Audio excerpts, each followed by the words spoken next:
Bem-vindo a mais um episódio do Alfabetização Emocional, onde você aprende a viver em alta performance sem gerar ansiedade por resultados. Eu sou o Sérgio Ferreira, especialista em desenvolvimento pessoal, e o tema de hoje é o que é alfabetização emocional.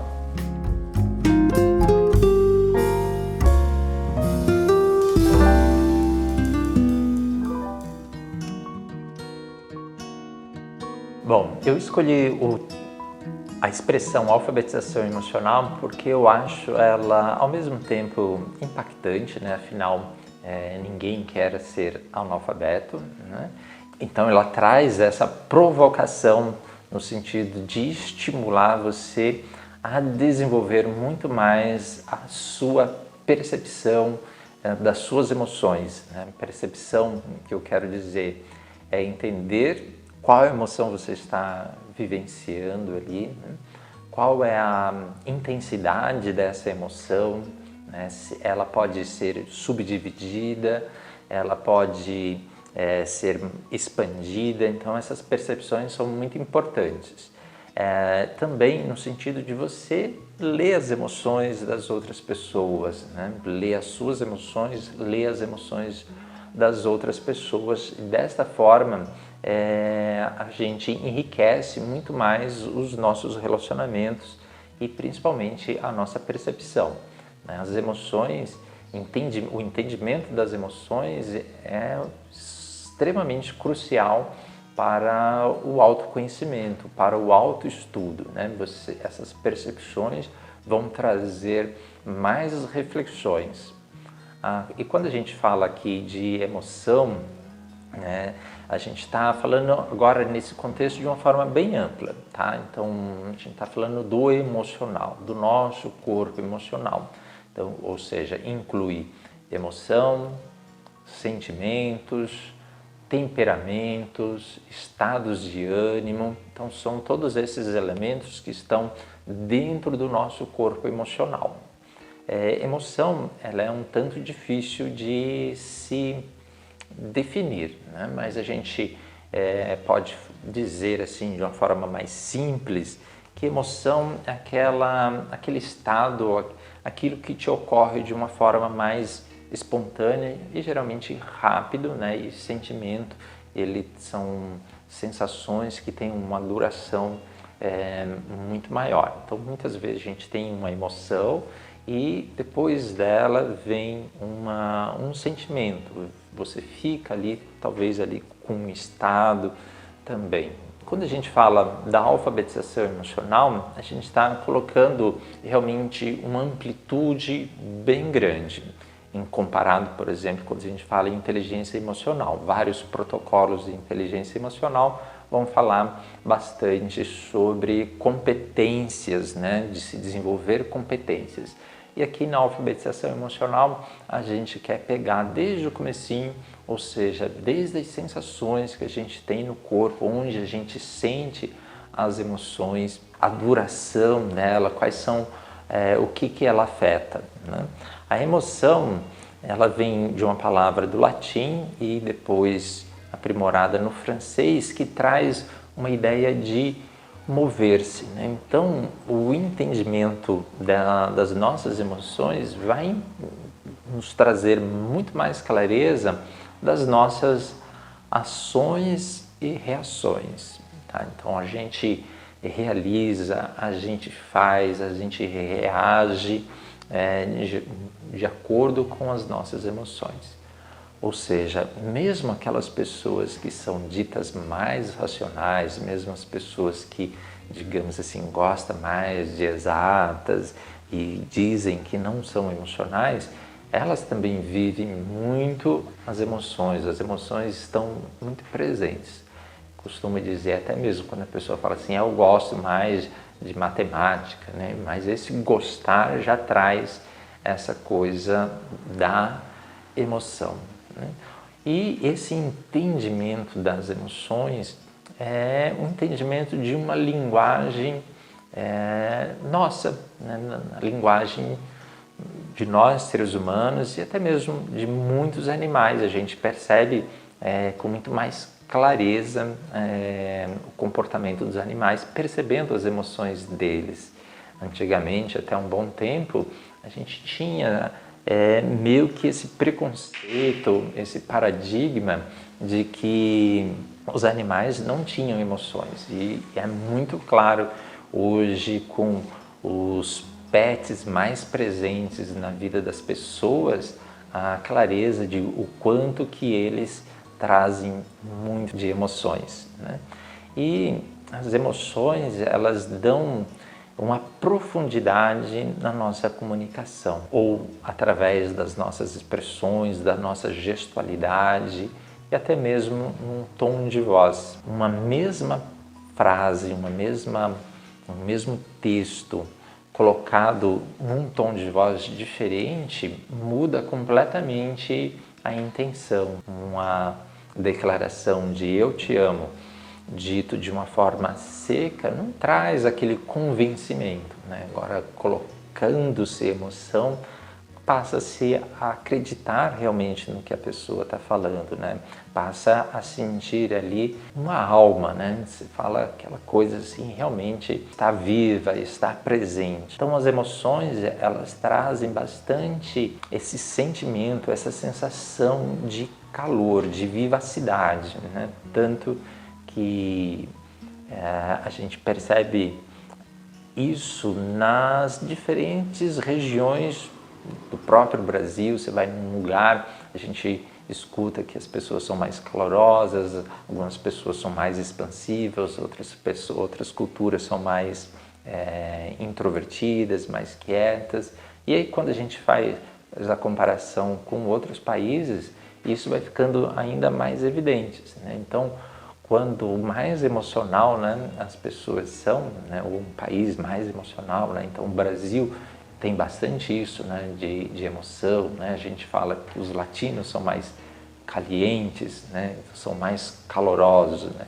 Ou seja, quando a emoção está mais viva, a gente traz essa expressão de calor, né, de algo mais quente. Então o entendimento também das emoções vai trazer mais vida para as nossas relações. Então a gente vai explorando cada vez mais as nossas sensações, as nossas emoções, e a gente vai tendo a percepção de mais vida dentro de nós. Ou seja, a gente deixa de ser uma pessoa automatizada, né? Robotizada. Então, quando a pessoa age muito no automático, a gente usa esse termo justamente porque não está tendo essa conexão com as emoções. Ela está ali presente, mas não está havendo uma conexão, ou seja, uma conscientização do que está acontecendo.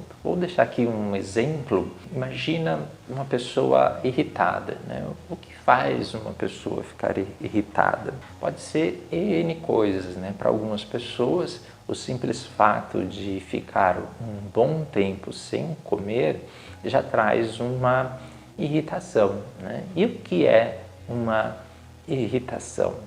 Irritação é uma derivação da intensidade de raiva, né? Se a pessoa ficar durante mais tempo irritada, provavelmente alguém já vai falar assim, essa pessoa está com raiva, né? Com uma intensidade menor, fala que está irritada. Mas se persiste o foco, a fonte desse estresse, né, que traz essa irritação, vai evoluir para a raiva. E o que a raiva nos conduz, né? O que a emoção raiva traz para nós? O que você acha que a emoção de raiva nos impele? A raiva, ela nos traz a ação, né? Uma necessidade de agir, né? Nesse caso, por exemplo, a pessoa está irritada por falta de comer, essa raiva, essa irritação traz essa energia da pessoa ir atrás de algo para comer, né? E numa outra situação, né, digamos que o que despertou esse gatilho de raiva foi um comportamento de uma outra pessoa, a pessoa pode falar assim, vou fazer isso só de raiva, né? Então, esse movimento de fazer só de raiva pode ser algo contrário ao que essa outra pessoa que despertou o gatilho, né? Ou seja, a pessoa está trazendo também um sentimento de vingança, né? Então, esse fazer só de raiva também pode estar tirando a pessoa do seu próprio eixo e está realizando ações em função de uma outra pessoa e não em função de algo que lhe traz prazer, que lhe traz crescimento, que vai trazer realmente uma melhor performance em direção aos seus sonhos, aos seus objetivos, ou simplesmente pela sua razão de viver. Então, por isso que é importante entender o que as suas emoções estão querendo dizer e como você está reagindo a ela. Então, em vez de fazer só de raiva em função de outra pessoa, você pode olhar assim, o que essa pessoa de uma certa forma me provocou. Ok, ela me provocou, agora eu vou fazer isso só por causa dela? Eu vou fazer algo que vai fazer eu crescer. Então, pegar essa energia de ação, mas para ajudar você a se manter no seu eixo, manter você na sua direção, né? E de repente você sentiu essa raiva porque você de repente ajudava tanto essa pessoa e tal, e essa pessoa agora fez algo para você que deixou você com raiva. Você olha de novo os seus comportamentos, né? Revê o seu comportamento, revê os seus objetivos, qual que é o seu foco na sua vida e volta essa energia da ação para o seu eixo, para aquilo que lhe traz um crescimento pessoal. Ou seja, as emoções, elas são muito presentes nas nossas ações. Muitas vezes nós agimos realmente pelas nossas emoções, pelos nossos impulsos e o nosso mental acaba achando uma justificativa para aquela ação. Tá? Então isso é muito interessante de ficar atento, que é muito comum a gente ficar achando uma desculpa. Isso acontece bastante nas procrastinações, né, de querer deixar as coisas sempre para depois, e sempre a nossa mente arranja uma desculpa para escamotear ali uma emoção que está fazendo com que a gente deixe as coisas para depois ou que vá para uma outra direção. Tá? Então, geralmente ali tem um receio, um medo por trás, que acaba gerando uma necessidade de criar-se uma desculpa ou uma justificativa mental para não ir dentro daquela direção. A importância das emoções, né? A gente está vendo isso bastante nos últimos anos, mas nem sempre foi assim, né? Então, filósofos antigos muitas vezes diziam, né, que o emocional atrapalhava o racional, né, que a gente devia pensar mais com a razão, né?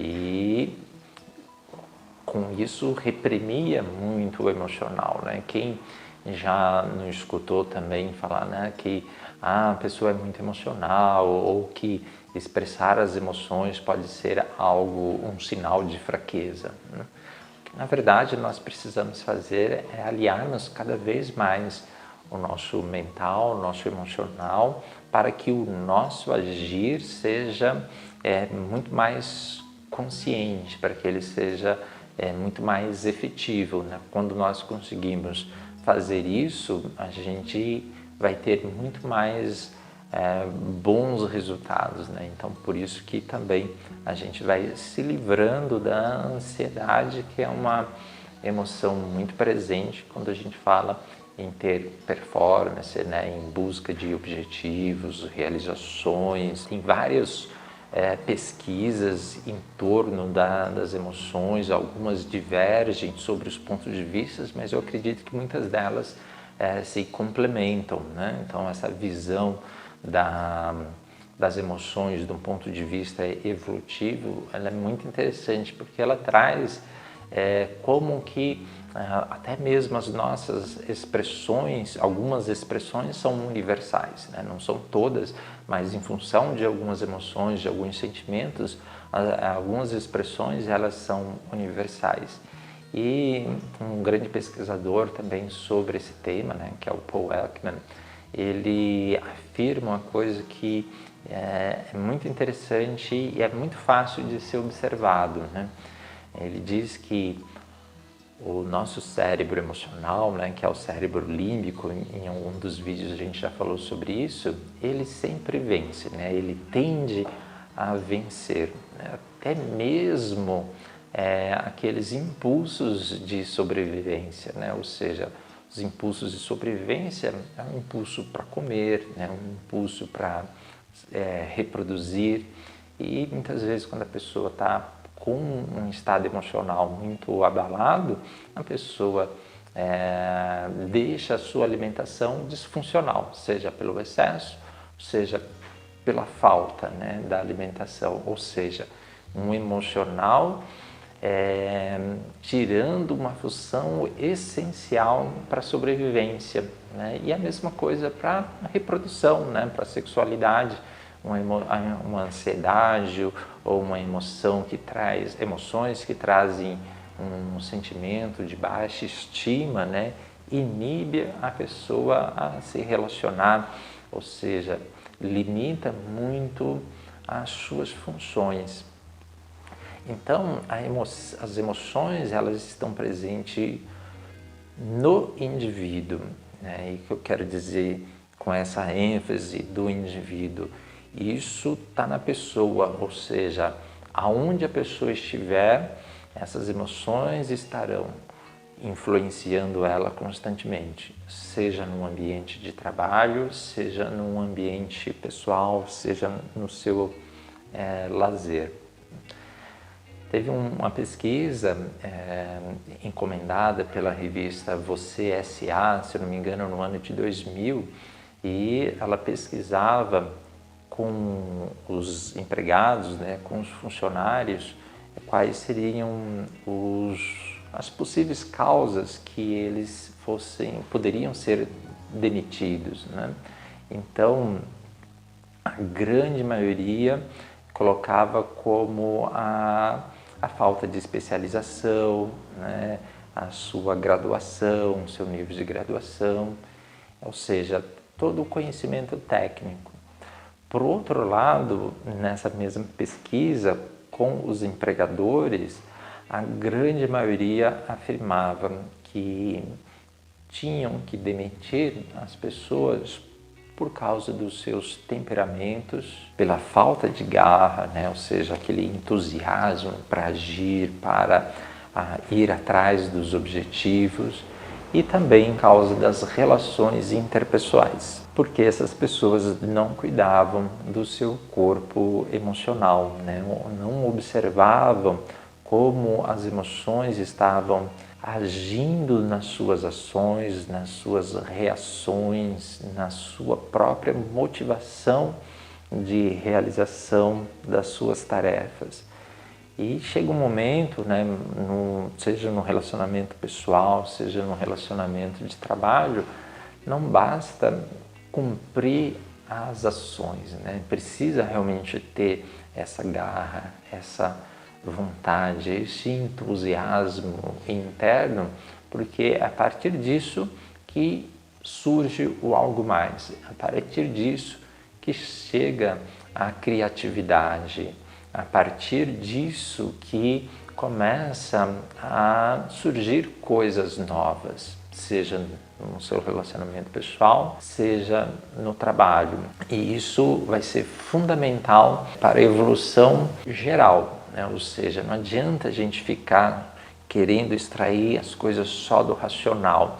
Se não houver essa emoção que te faz mover, que te faz agir, não surgem coisas novas. A gente precisa descobrir o que está impedindo que isso aconteça. E geralmente são várias outras emoções que surgem por vários gatilhos que vai compor o seu corpo emocional, que vai compor o seu mundo emocional.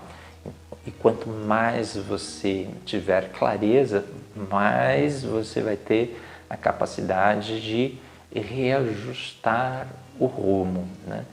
E mesmo quando não é possível fazer isso por si mesmo, é muito mais fácil de pedir ajuda, né? De buscar uma ajuda, como um médico, né, que vai fazer uma anamnese com o paciente, né? Se o paciente não consegue expressar aquilo pelo qual ele está passando, não consegue descrever os sintomas, né, como um bebê, fica muito mais difícil, né? Tem que se explorar muito mais para chegar num resultado. E a mesma coisa nós, né? Quanto mais a gente conseguir perceber as coisas ao nosso redor, como elas estão afetando, quais as emoções elas estão nos trazendo, a gente vai ter uma facilidade muito maior de dar um apoio para a pessoa que vai nos apoiar, né? A gente vai trazer as informações com muito mais clareza.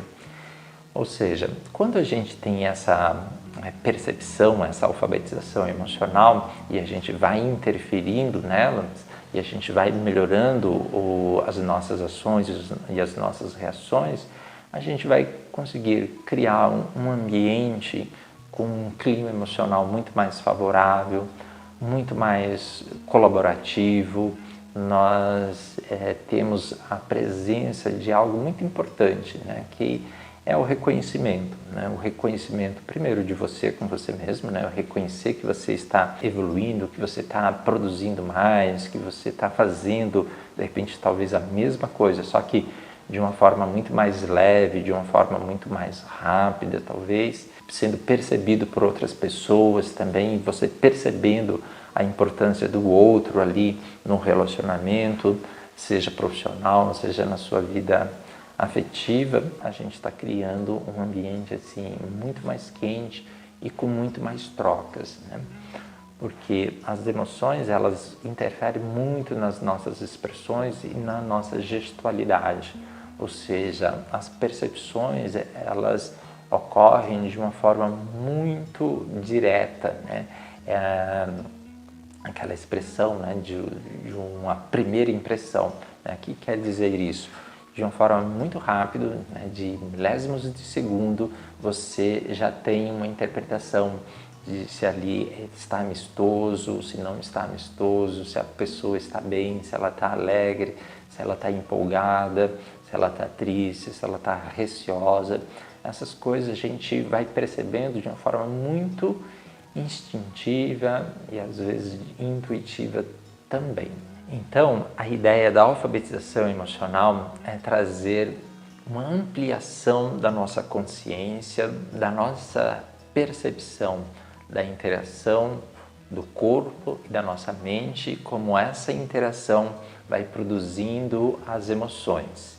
Perceber como essas emoções vão interagindo no nosso organismo, onde elas atuam, né? A intensidade com que elas atuam, a duração que elas atuam, né? O que isso traz para o nosso corpo também e como nós estamos reagindo e interpretando essas sensações, essas emoções. Ou seja, a gente vai trazer uma visão muito maior sobre nós, muito além de uma justificativa que a nossa mente pode criar rapidamente para se livrar de um olhar mais profundo. Ou seja, esse autoestudo, essa autoobservação de como as nossas emoções estão acontecendo internamente exige uma certa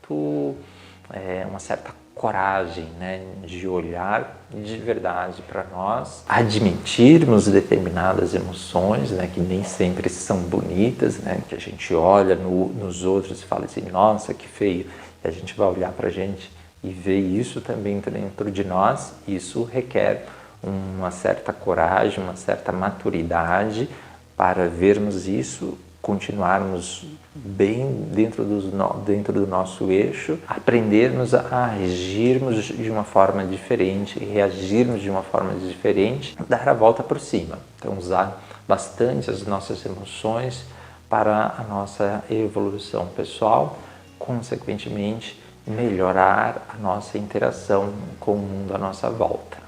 Então esse é o convite para você explorar cada vez mais esse grande universo que é a linguagem emocional. Agora, se ficou alguma dúvida ou sugestão sobre o tema de hoje, deixa aqui nos comentários que eu sentirei o maior prazer em ler e em responder. E nos vemos nos próximos episódios do Alfabetização Emocional.